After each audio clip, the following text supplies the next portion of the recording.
Part 1 में हमने देखा था कि जंगल से आने के बाद रात को सपने में घंटी की आवाज़ फिर से सुनाई देती है। आज भी घंटी की आवाज़ रात में सपनों में आकर बुलाती है। हम लोग सेकंड पार्ट में देखते हैं क्या हुआ था, लेकिन कहानी यही खत्म नहीं हुई।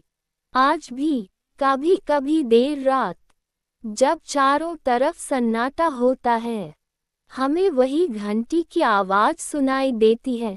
बेल, धीरे, बहुत धीरे, जैसे कोई हमें पुकार रहा हो।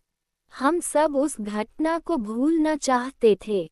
हमने खुद से वादा किया था कि हम कभी उस जंगल में वापस नहीं जाएंगे।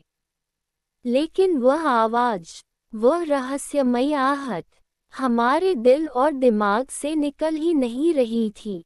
जब भी रात होती, हमें वही सपना आता। हम खुद को फिर उसी घने रहस्यमयी जंगल में खड़े देखते। चारों तरफ धुंध, ठंडी हवा और दूर कहीं वही घंटी बजती हुई। सपने में ऐसा लगता जैसे कोई हमें बुला रहा हो, वापस आओ।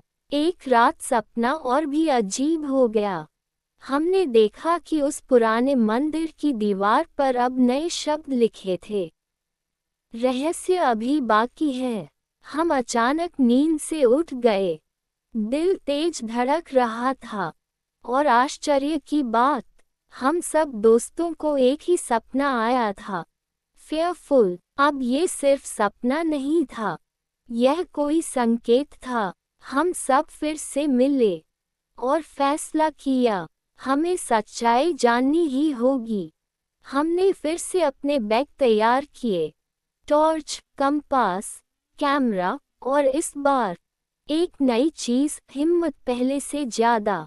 जंगल का रास्ता पहले से ज़्यादा डरावना लग रहा था, जैसे जंगल को पता हो कि हम वापस आ रहे हैं।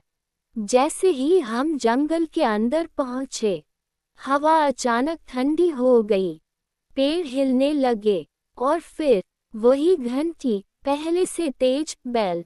इस बार आवाज़ सिर्फ सुनाई नहीं दे रही थी, ऐसा लग रहा था जैसे वह हमसे बात कर रही हो। हम धीरे धीरे उस दिशा में बढ़े जहाँ से आवाज़ आ रही थी, लेकिन इस बार जंगल का रास्ता बदल चुका था।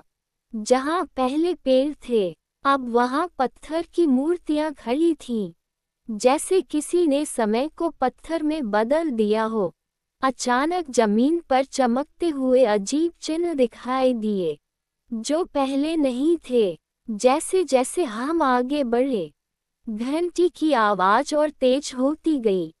फिर अचानक हमें वही काली झील दिखाई दी, लेकिन इस बार झील के बीच में एक परछाई खड़ी थी। वह कौन था?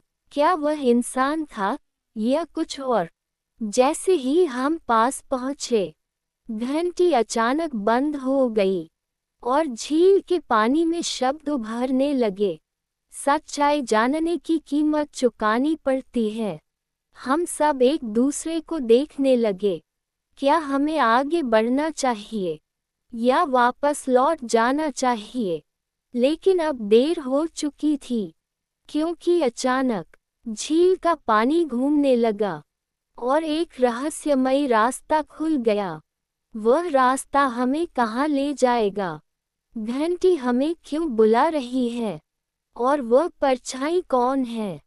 सबसे बड़ा रहस्य अभी खुलना बाकी है। अमावस्या, उंगली से दाहिनी ओर इशारा। पार्ट 3 में पता चलेगा झील के अंदर छुपी असली दुनिया का सच।